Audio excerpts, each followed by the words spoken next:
Today, we're going to be talking all about covering the college cost gap. I'm excited to be joined by Adrienne Montgomery.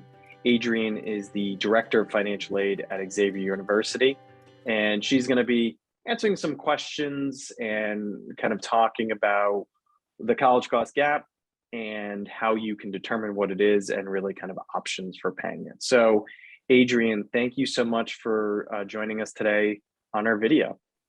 Thank you. So before we get started, I'd like to give Adrienne a moment to talk a little bit about Xavier University and tell our viewers maybe one or two fun facts about the college. Excellent. Thank you, Jonathan. Thank you for having me.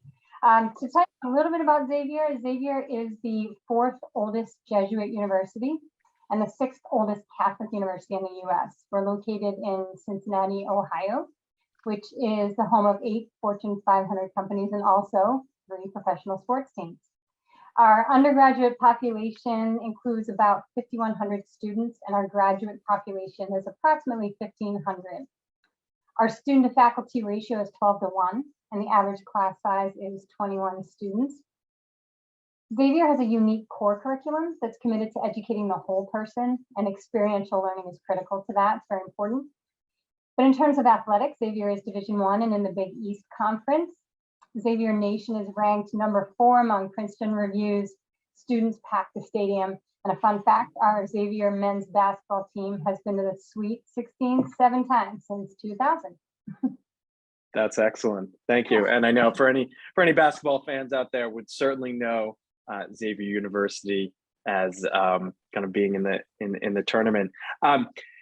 So Adrienne, today we're talking all about kind of understanding the college cost gap and really how families can approach that. And in particular, this is after they've received their financial aid award letter and they're getting to that decision point. And so, I think a good place to start is to really, when talking about the college cost gap, is really defining what we mean. This language is a little inside terminology. But I'm sure many watching the video have heard of it before. So when we talk about the college cost gap, and when folks hear that term, what exactly do we mean? Yeah, sure. So very simply, the gap is what you will owe to the college after financial aid has dispersed to your student account. So of course, some people will go even further to say that your EFC, your expected family contribution, if you file the FAFSA, go towards meeting that gap. But for the purpose of this video, let's just go with the balance after aid is dispersed. So sort of to recap, gap is your cost of attendance minus the financial aid awarded. And so I'll go into a little more detail about that. Your cost of attendance, that's made up of your direct and indirect costs, direct being what's charged by the college and what shows up on your student bill. Indirect are expenses that you will likely assume. So for instance, books, supplies, personnel, etc. It's important to consider both because they will both be expenses for you. And financial aid is aid that's awarded to you from the college, the federal government, the state government, or other entities. So if you filed the FAFSA and you're looking for your financial aid awarded, you'll likely receive an official financial aid letter from each school, which will provide you with your total financial aid. If you did not file the FAFSA, you may only know your financial aid via your admission letter. So that's if the college offers merit scholarships.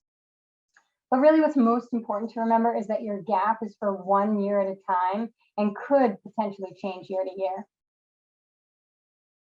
That's excellent. And that last point, the gap is 1 year at a time. I think that's a really critical takeaway because I know that for a lot of families, the first year you're really focused on admissions process, getting to the university, obviously getting to the finish line, and really just the starting line, because when it comes to paying, it's really understanding that gap, that your responsibility is for the first year, but then it's also for every subsequent year, 4, maybe even 5 after that. So kind of keeping that in your back of mind when you're planning. So a lot of good takeaways, kind of cost of attendance, indirect, direct expenses, understanding that gap.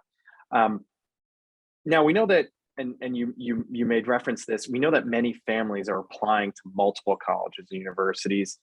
Each college has their own cost of attendance. Each college has their own financial aid awarding policies. And so it's very likely that the gap is going to be different from school to school because of the variables in play. You know, the EFC stays steady, but the cost of attendance is different in the financial aid. And so, you know, how should families approach, or how should they go about understanding that gap at every school? And is there a formula that they should use, or you should spreadsheet? How do they go about determining that? Yeah, Jonathan, so it will absolutely be different at each school. Each will have a different cost of attendance, and in most cases, will have a different amount of financial aid awarded. So depending on where you are in the process, I suppose there's a couple of ways to determine the gap. So if you're in the pre-offer letter stage, meaning you haven't yet received a financial aid offer letter, you could always go out and review the net price calculator on the school's website. This is a tool that all colleges will provide on their website, allowing for you to go in and enter specific FAFSA data and then get an estimate of 1 year, again, of net price. But if you're in the stage, the post-offer letter stage, this is a point where you've already received financial aid letters from maybe one or more schools. At this point, your estimated net price, which this is the cost of attendance minus grants and scholarship, and is mostly consistent with GAAP, this amount should be clearly listed on your financial aid offer letter. If it's not, or let's say you're unable to decipher what it is, you want to take that cost of attendance, which will be on the letter, subtract any grants and scholarships that were awarded to you, and this will give you your gap, or what you will owe without borrowing. If you do intend to borrow any sort of federal student loans that are awarded to you, you can take that into account when determining your gap, and that's typically $5,500 for a first-year student. I like that, and I like kind of how you distinguish the pre and post offer, right? It's because it is really two separate processes for every institution. You know, the pre, talk about using that net price calculator, which is obviously a tool that every institution must have. And really, when it comes to that post, now you have a little better understanding because you have those financial aid award letters and you're able to do more of that comparison. So I think that's great. So, you know, we kind of talked about the gap. We've talked about best ways, the pre and post to look at that. So let's talk a little bit about options for paying. So once families understand their gap or how much that they're going to owe for the year, the next question is, and I'm sure you get this a lot, is how we're going to pay for it. And so we know that many families don't cut a check for the difference. Some do, but many don't. And so, many are employing some multiple options and strategies to cover the college costs. So, when a family understands their gap, can you talk a little bit about some of the common ways that families are utilizing to cover the ultimate, net cost to them? Absolutely. So one way that I've found helpful when working with families over the years is using the past, present, and future income model. And so for past income, what that's considered would be your savings or your investments. And this is not just for the parents, both for the parent and the student. So you want to take both of those into account. Then thinking about current income, and this would be any sort of parent contribution to a payment plan. This is whatever amount you think you could pay monthly throughout a semester or the academic year, depending what the school allows for you to do. And payment plans do vary by school if they're even offered. So you'll want to ask about that. And you'll typically learn about these from the bursar's office, otherwise known as student accounts, if you haven't heard of that name before. Then we move into future income. And this is where loans come into play. And this would be private loans or Parent Plus loans. This is not the student loan that's offered in the package typically. That's something that's inside if they want or not. But I say future because it's likely you'll begin paying these back in the future. So be sure that during the application process, you pay specific attention to the interest rates, so whether they're fixed or variable, who can be the borrower, so that does a loan allow the parent or the student to be the borrower, and when you need to start repaying the loan, which means immediate repayment or deferred repayment. And you want to note that some loans may have the option to defer, so you can pay after graduation, some may not. Then finally, I'd say outside scholarships. You want to reach out to your high school guidance counselors for advice. Is there anything that's offered within the high school, perhaps the town or the city you live in, maybe the parent's employer? Long story short, you want to do your research for those. It really pays off.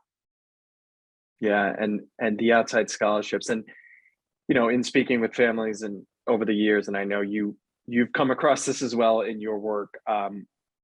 and seeing it firsthand, it really can make a difference. And so, I think especially with the outside scholarships, there's a lot going on senior year, and we know that for students. But if you can dedicate some time and really kind of focus in and, maybe apply for some of the larger ones, sure, but don't forget about some of those quote unquote smaller ones, because those can add up, right? And multiple $500 ones, can pay dividends in the long run. And I like the past, present, and future. I think that's a nice way to kind of distinguish and think about, it's not just what I have to pay right up front. And if you have savings, great. But if you don't, that's okay, because you have a little bit of leeway. And certainly when it comes to loans, we could do a whole separate video on that and kind of a deep dive in comparison, and maybe we will in the future. But understanding that there are options for families, I think, is important. So we've got the option, we've got the gap, kind of thinking about covering the costs, past, present, and future, and then always working in outside scholarships. I made reference to this earlier, but I think this happens often for families who are entering their freshman year. We know there's a lot of focus on year one.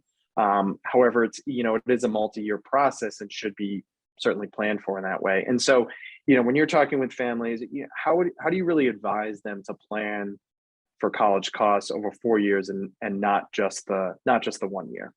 Yeah, so you're absolutely right in that planning for 4 years is extremely important. I've met with many, many families over the years who will plan for the first year's cost and then just assume years 2 through 4 will work themselves out. So it's also important to keep in mind, the gap might not be the same year to year, right? And why is that? I mean, number one, you can't always assume your financial situation will be the same year to year. Number two, will costs go up annually? So you want to be sure to ask if tuition and fees may increase. Many schools will give you an idea of historical percentages of increases. Also, are any of your awards need-based? Because the FAFSA is filed annually, should your financial need change, you'll want to ask if any of your need-based awards will be adjusted as a result. Or it could be that they're guaranteed for 4 years. I've seen both throughout my career, so you want to make sure that you're asking. And then finally, another thing is if you're using a cosigner for any of your private loans, that future income, ask them if they're willing to co-sign for more than 1 year. That way you aren't surprised in a subsequent year when you're getting ready to borrow again. Absolutely. And, especially that co-signing, right? Understanding that not only on your end is it at least a 4-year commitment, but that person that's willing to co-sign for you, understanding that it is a multiple year commitment. And yeah, just doing as much as you can to plan out ahead of time. We've talked about a lot, Adrienne. Thank you so much. This has been phenomenal, talking about, understanding the college cost gap, ways that you can determine that gap, and looking at those financial aid award letters pre and post. I like that a lot. Options to pay, that past, present, and future. Some really good, things to think about there, and then really kind of planning ahead for 4 years. So, before I let you go, this is important information for families. We know they're thinking about it. Any final thoughts or words of advice for families as they are reaching that point in the college decision-making process where cost is really kind of, the rubber is meeting the road? So any final thoughts or words of advice? Absolutely, I was thoughts. But my first bit of advice is do not hesitate to call the financial aid office. Their job is to help you, and they do take it very seriously. But next, be proactive. Reach out to the office after you receive your financial aid offer. If you need assistance on identifying your gap, or even if you just don't understand the offer, it's never a bad thing to call, because knowledge is key. I think it's a great opportunity to introduce yourself to the financial aid advisor as well as the financial aid office, because ultimately your plan is to be working with them for 4 years, so it's really good to get to know them. Also, know that we understand life happens, and that if something changes in terms of, let's say, your finances or family structure, or even if there's a financial emergency, reach out to the financial aid office, but do it as quickly as possible so they can provide you with options, because if you wait, options tend to become limited. And last, I think you should be congratulating yourself, because if you're watching this, you're already a step ahead and thinking of the necessary steps for your student. I love that. Absolutely. You are getting ahead of the game. You're thinking about it. And as we always say, to reach out to the aid office, don't wait. there were people there. There were people like Adrian, willing and able to help. Earlier the better, because get busy, you know, in that March, April timeframe. So for certain. So Adrian, thank you again so much for joining us today and talking about understanding the college cost gap. I want to thank everyone for viewing our Learn from the Expert video series. Be on the lookout for future sessions. And if you ever have any suggestions for topics, please do let us know. Until the next one, thanks everyone.